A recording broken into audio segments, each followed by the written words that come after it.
0.040 moles of NH4NiSO42 6H2O is dissolved in water to give 200 centimeters cubed of aqueous solution. What is the concentration in moles dm cubed of ammonium ions? So the first thing you're going to want to do here is highlight everything that's in the question. Everything's important and everything is going to be needed in your calculation. So we've highlighted the moles, the actual compound, like the solution the volume and the concentration, because that is what you want to calculate.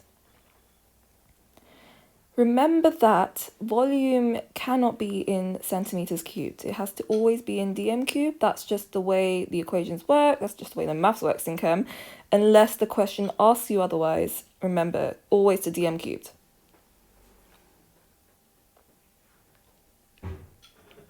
The first step we do is write the formula, the equation. Concentration is moles over volume. This is important. You're going to need it in your exam. They're not going to put it in a data booklet.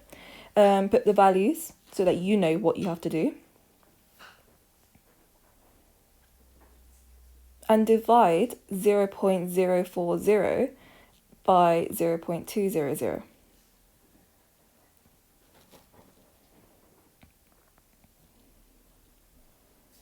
On the side, what I like to do is 0.040 times 10 when maths is hard, so this is a better way of doing it than in your head. And then do 0.04 divided by 0.2, divide that by 10. You've basically done the fraction calculation. That just makes maths a bit easier because we're not allowed a calculator in the exam. And that is moles dm cubed for the concentration, minus 3. NH4 isn't just one compound, it is 2. So you have to times 0.20 by 2 because there's 2 ammonium ions.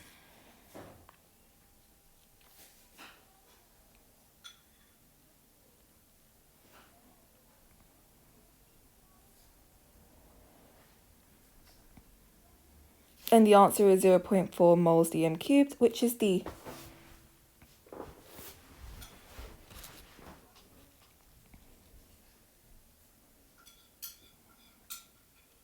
So when sodium bromide, NaBrO, is heated, it reacts according to the equation. What amount in mole of NaBrO3 produces 2.4 dm cube of oxygen gas measured at room temperature and pressure?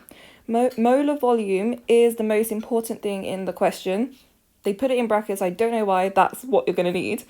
So I just highlight all the key information in the question first. Molar volume is really going to help you.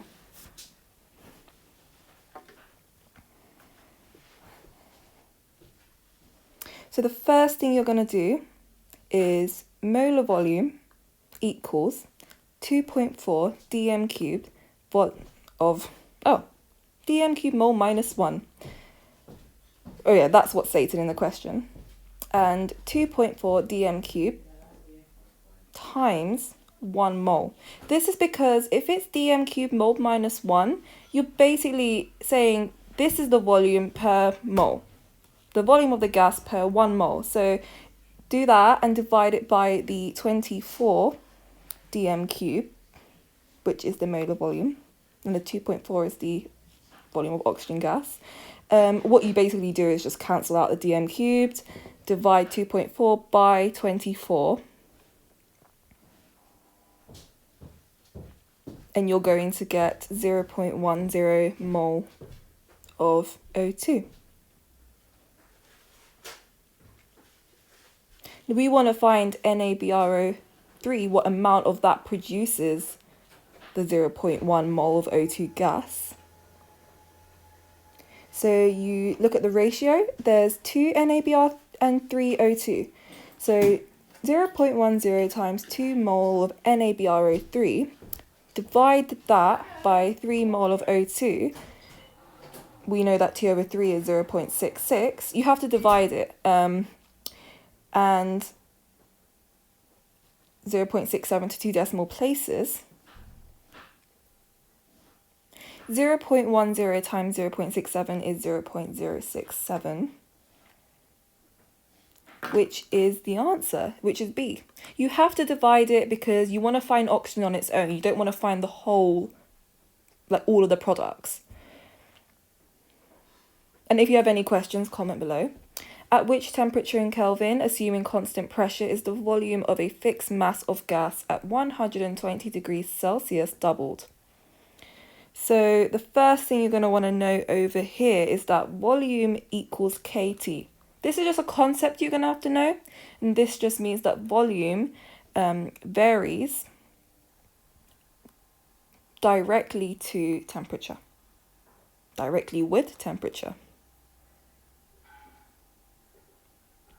So since volume times 2, since the volume is doubled, you're going to have to double the temperature, and the constant is going to be 2. That K is going to be 2. So 2V equals 2T. We have to just multiply the temperature by 2. Remember that it wants it in Kelvin. The question's asking for your temperature in Kelvin, so 120 degrees isn't going to be sufficient for your answer, like when calculating. Just to make it into Kelvin, you add 273 and you get 400 Kelvin. And then we're just timesing the temperature by 2 because the volume's times by 2. That makes it 800 Kelvin, and the answer is D. What is the mass in grams of 1 mole of hydrated copper 2 sulfate, CuSO4 5H2O, given the following relative atomic mass values? This is just an addition question, very simple. Like when it says the mass in grams, we already know relative atomic mass is the mass to 1 mole, if that makes sense. So what we are calculating is already the mass to 1 mole. We don't need, it's very different to mass in grams, like the actual physical mass. If that makes sense. If that doesn't, comment below. So the MR of CuSO4 is 64 plus 32 plus 64, which becomes 160.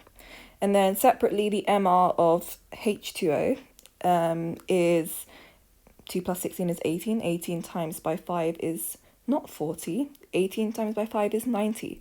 We don't count the big coefficients. That has nothing to do with it. Just look at the actual compounds that are already there.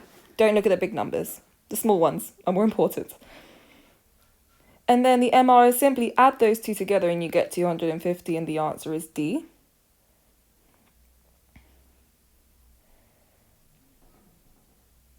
An excess of calcium carbonate is added to a solution containing 0.10 moles of HCl. What mass of calcium carbonate reacts and what mass of carbon dioxide is formed? This is a long question. I'd like to make the multiple choice very long. So first thing we've got to do then is highlight the key information. Excess. That means you don't want to even look at calcium carbonate. Actually, no, that's a lie.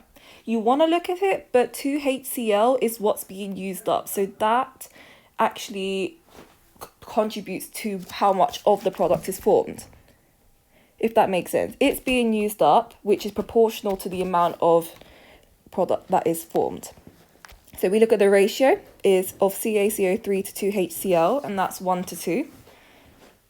And the second thing we do is 1 mole of CaCO3 equals 100 grams, as that says in the question. But because HCl is the limiting reagent and the ratio is 1 to 2, we divide that 100 grams by 2 because less HCl is being used. They put the 2HCl in the question to trick you. That's a very common thing because you might think there's more of that, but actually just make sure you read excess or limiting when it's in the question.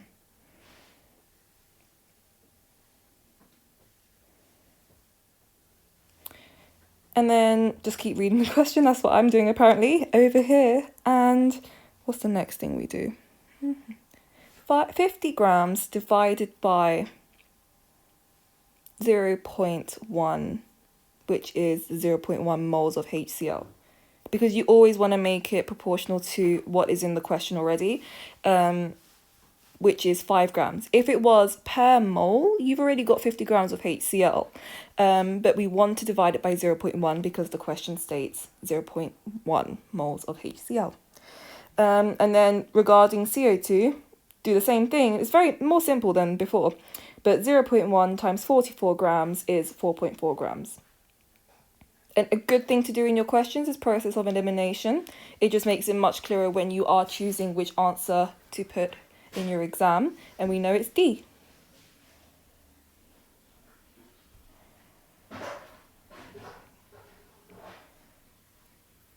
For which compound is the empirical formula the same as the molecular formula? This is a key thing. IB will give you a random compound and you might not know what it looks like. That's why you've got a data booklet. A top tip is on page 12 of the data booklet. It has all of the selected compounds of thermodynamic data, all the enthalpies of combustion, but it gives all of the formula of different compounds and different molecules, to be honest, which is very good, which is very helpful in your exam. So just selected compound. That's what you're going to have to look up in your data booklet. I'm just writing it out in case you wanted to look back at it. Page 13 is helpful too. That's the enthalpies of combustion.